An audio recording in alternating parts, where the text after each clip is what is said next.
এবছর 2024 ANM GNM এর পরীক্ষা দিয়েছিলে তাদের কিন্তু এই মুহূর্তে ওএমআর রেসপন্স প্রকাশিত হয়ে গিয়েছে। তোমরা এখন অফিসিয়াল ওয়েবসাইটে গিয়ে পরে ওএমআর রেকর্ড রেসপন্স দেখতে পারবে। এইটা দেখাটা কেন ইম্পর্টেন্ট আর খুবই ইম্পর্টেন্ট কেন বুঝতে পারবে।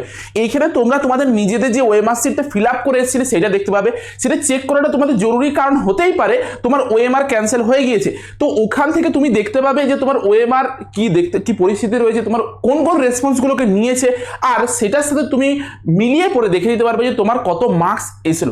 তো সেটা আমি একদম তোমাদেরকে দেখিয়ে দেবো কেমনভাবে তোমরা মিলাতে পারবে, কোনটার থেকে তোমাকে মিলাতে হবে। তার সাথে তোমার যদি মনে হয় যে তুমি ওএমআরটা তোমার কিছু ভুলভ্রান্তি রয়েছে, তোমার এটা ওএমআর নয়, তাহলে তুমি সেটাকে চ্যালেঞ্জও করতে পারবে। তো সেই পদ্ধতিটাও আমি তোমাদেরকে দেখিয়ে দেবো। তো এই ভিডিওটাকে ভালো করে দেখো। তোমাকে লগ ইন করতে হবে, এই যে এই সেকশন আছে এইটাতে ক্লিক করবো আমরা। ক্লিক করার সাথে সাথে আমাদেরকে যেই বাকি অপশনগুলো আছে, অ্যাপ্লিকেশন নাম্বার পুট করতে হবে, পাসওয়ার্ড পুট করতে হবে, সিকিউরিটি পিনটাকে এখানে পুট করে পরে সাইন ইন করতে হবে। তাহলে আমরা একটা নতুন অপশন আসবো, আমি তারপর তোমাদেরকে একটা ক্যান্ডিডেট লগ ইন করার পর দেখিয়ে দিচ্ছি। তোমরা হয়তো এরকম একটা সেকশনেও আসতে পারো, বা হচ্ছে তোমরা যদি নাও আসো, উপর দিকে ডান দিকের কোণে একটা ড্যাশবোর্ড বলে অপশন থাকবে, সেই ড্যাশবোর্ড অপশনে তোমাকে অবশ্যই আসতে হবে।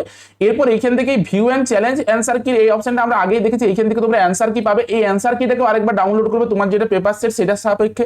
আর এই পাশে রয়েছে view and claim OMR response বলে অপশন রয়েছে, এইটাতে আমরা ক্লিক করবো। এটাতে ক্লিক করার সাথে সাথে আমাদের কাছে নতুন একটা ইন্টারফেস আসবে, যেখানে দুটো অপশন দেখতে পাচ্ছি, একটা view OMR and record response, একটা view OMR and claim record response রয়েছে। তুমি যদি এইটাতে ক্লিক করো তোমার অরিজিনাল ওএমআর সিটটা ডাউনলোড করতে পারবে, এইটাতে যদি ক্লিক করো তোমাকে ওএমআর রেসপন্সটা দেবে। তো যখন তুমি ট্যালি করে করে অ্যান্সার কিটা মেলাবে তখন তুমি এটা ডাউনলোড করবে। কিভাবে করবে, এটাতে ক্লিক করবে, নিচের দিক থেকে এখানে টেস্ট সাবজেক্ট সিলেক্ট করবে, সাথে হচ্ছে এখান থেকে টেস্ট পেপার সেটটা সিলেক্ট করবে। তাহলে সঙ্গে সঙ্গে তোমার নিচের দিকে নামার সাথে সাথে দেখবে যে এইখানে তুমি কোনটার কি অ্যান্সার করে দিয়ে এসেছিলে সেটার ওএমআর রেসপন্স গুলো বেরিয়ে যাবে। এক একটা কি উত্তর দিয়েছিলে, দুইটার কি উত্তর দিয়েছিলে, তুমি কি উত্তর দিয়ে এসেছিলে সেই রেকর্ডটা এখান থেকে তুমি দেখতে পাবে। ঠিক আছে, এটা সবার জন্য আলাদা আলাদা হবে। এই পেজটার হচ্ছে স্ক্রিনশট নিয়ে রাখো তোমাদের মোবাইল থেকে। তোমরা যখন দেখবে এক থেকে শুরু করে পরে প্রতিটার স্ক্রিনশট 10টা করে স্ক্রিনশট নিয়ে রাখো। এরপর আরেকটা যে অপশন ছিল একদম 100 পর্যন্ত, এটা স্ক্রিনশট নিয়ে রাখবে। এখান থেকে আমাদেরকে মিলাতে হবে। ঠিক আছে, আর যদি সাইবার ক্যাফেতে যাও এটাকে প্রিন্ট আউট বের করে নিতে পারবে। এটাকে ওদেরকে বললেই ওরা এই পেজটা প্রিন্ট আউট বের করে দেবে। ঠিক আছে, এরপর আমরা দ্বিতীয়বারের জন্য আবার ওএমআর রেসপন্স সেই সেকশনটাতে যাব। এই যে ক্লেম ওএমআর রেসপন্সের সেকশনটাতে ড্যাশবোর্ডে ক্লিক করার পর যাব। দ্বিতীয় এই অপশনটাতে আমরা যখন ক্লিক করব, এখান থেকে আবার একবার সাবজেক্টটাকে সিলেক্ট করতে হবে আর টেস্ট পেপারটাকে সিলেক্ট করতে হবে। এর সাথে সাথে আমরা আমাদের যেটা ওএমআর রেসপন্সটা আমরা রেসপন্স করে দিয়ে এসেছিলাম, সেই ওএমআর রেসপন্সটাকে এখান থেকে দেখতে পাবো যে এটা তোমার জন্য আলাদা হবে। তো এইটাকে একবার সাইবার ক্যাফে গিয়ে পরে এটাও প্রিন্ট আউট বের করে নেবে, নয়তো তুমি এইখানে ক্লিক করে পরে সেভ অপশনে সেভ করতে পারো। মোবাইলে একটুক্ষণ চেপে রাখবে আঙ্গুল দিয়ে, তাহলে এটাকে ডাউনলোডের একটা অপশন পাবে, ডাউনলোড করে নিও। এটা ডাউনলোড করে রাখাটা অত্যন্ত জরুরি। তোমার যদি মনে হয় যে কিছু ভুল রয়েছে তোমার ওএমআরে, তোমার এটা ওএমআর নয়, নিচের দিকে এখানে click here two view challenge করতে পারো, মানে চ্যালেঞ্জ করতে চাইলে চ্যালেঞ্জ করতে পারবে। ঠিক আছে, এরপর আরেকবার আমরা ড্যাশবোর্ডে যাব। এখানে হচ্ছে ভিউ চ্যালেঞ্জ অ্যান্সার কির এই অপশনটা রয়েছে, এই অ্যান্সার কির অপশনটাতে আমরা আরেকবার ক্লিক করব। ভিউ অ্যান্সার এই অপশনটা রয়েছে, এই অপশনটাতে আমরা ক্লিক করে পরে আমাদের পেপার সেটটাকে আমরা এখান থেকে সিলেক্ট করব। আমাদের যেমন এই ক্যান্ডিডেটের সিরিজ বি পড়েছিল, তোমার এখান থেকে দেখিয়ে দেবে। তুমি নিচ থেকে এইটারও একটা স্ক্রিনশট তুলে তুলে এই কারেক্ট অপশনগুলোর সঙ্গে মিলিয়ে নেবে। তাহলে তোমার যেটা সিরিজের সেট পড়েছিল সেই সেটটার অ্যান্সার কি পরপর পেলে, আর তুমি যেটা রেসপন্স করে দিয়ে যাইছো সেইটারও অ্যান্সারটা পরপর পেয়ে গেলে। এরপর ট্যালি করে করে মিলিয়ে নেওয়া যে তোমার কত মার্কস আসছে। আশা করি বুঝতে পারলে। এই দুটোকে পাশাপাশি রেখে পরে মিলিয়ে পরে দেখো। এরপর কিছু কথা গুরুত্বপূর্ণ আমার বলার আছে, তুমি একটু ভালো করে শুনে নাও বলি। এই জিনিসটা করে পরে দেখবে যখন, তখন মাথায় রাখতে হবে তোমাকে যে একটা তুমি যখন কাউন্ট করছো, তুমি একটা কোনো তোমার কত মার্কস হচ্ছে। অনেকের মধ্যে একটা ভুল ধারণা আছে যে মার্কস কাউন্ট করার তারা হচ্ছে রুলসটা জানে না। সবচেয়ে প্রথমে আমি বলে রাখি, খুব ভালো করে মন দিয়ে শুনবে কেমনভাবে মার্কস কাউন্ট করতে হয়। তুমি কতগুলো কারেক্ট করেছো সেইটাকে আগে দেখবে। ঠিক আছে, কারেক্ট তুমি ধরো করেছো 70টা কারেক্ট করেছো। ঠিক আছে, হতেই পারে তুমি অ্যাটেম্প করেছো 90টা, কিন্তু তুমি কারেক্ট করেছো কতগুলো 70টা। এবারে এইটার মধ্যে শুধুমাত্র ক্যাটাগরি 1-এ ঢুকে আছে 70টা কারেক্ট করেছো, আমি ক্যাটাগরি 2 এর গল্পে আসছি না।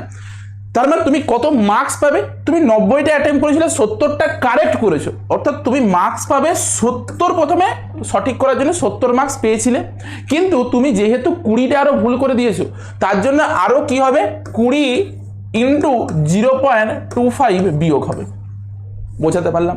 মানে আরো 5 বিয়োগ হয়ে পরে তোমার মার্কসটা গিয়ে পর দাঁড়াবে 65। অনেকে কি করছে, 90টা অ্যাটেম্প করতে এসছে, তার জন্য 90-এর থেকে বিয়োগ করছে, 20টা ভুল হয়েছে, মানে 5 বিয়োগ করতে দিয়ে বলছে আমি 85 মার্কস পাচ্ছি। না, তুমি কটা ঠিক করেছো সেটার থেকে বিয়োগ হবে কতগুলো তোমার কত নেগেটিভ হয়েছে। তাহলে টোটাল কত মার্কস পেলে অরিজিনালি সেটা আগে কাউন্ট করো, কটা ভুল হলো কাউন্ট করো।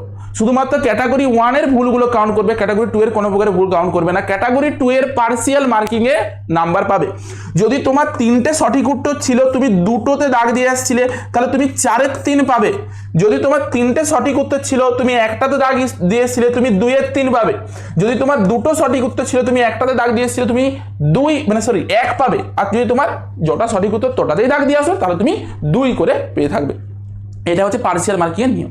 আরেকটা লাস্ট জিনিস, কবে রেজাল্ট বেরোবে? তোমাদের আজকে ওএমআর রেসপন্স বেরোলো, এই ওএমআর রেসপন্স বেরোবার 2 উইকসের মধ্যে তোমাদের রেজাল্ট বেরোয়, ঠিক আছে? 2 সপ্তাহের মধ্যে তোমরা কনফার্ম রেজাল্ট পাবে। অর্থাৎ আজকে শুক্রবার, পরের শুক্রবার, তারপরের শুক্রবারে তোমাদের রেজাল্ট বেরোবে। ডাব্লিউবিজি বোর্ড শুক্রবার করে রেজাল্ট বার করে, যেমন শুক্রবার করে মুভি বেরোয়, মুভি বের করছে এরা, বুঝতে পেরেছো? তো রেজাল্টটা হচ্ছে তোমার 2 সপ্তাহ পরের শুক্রবারের বেরোবে আর কি, ঠিক আছে? মানে সেপ্টেম্বর মাসের প্রথম উইকেই তোমাদের রেজাল্ট বেরিয়ে যাওয়ার কথা, ঠিক আছে? হয়তো 1-2 দিনের এদিক ওদিক হতে পারে, কিন্তু বেরিয়ে যাবে, এটা একদম কনফার্ম, তুমি ধরে রাখো। কারণ প্রতিটা পরীক্ষাতেই এই জিনিসটাই হয়ে থাকে। নিজেরা মিলাও, উত্তর মিলিয়ে পরে দেখো কত মার্কস আসছে, দিয়ে আমাদেরকে একটু জানিয়ে দাও যে কত মার্কস আছে। চলো আজকের মতো ভিডিওটা তাহলে এই পর্যন্তই, দেখা হচ্ছে একটা নতুন ভিডিওতে।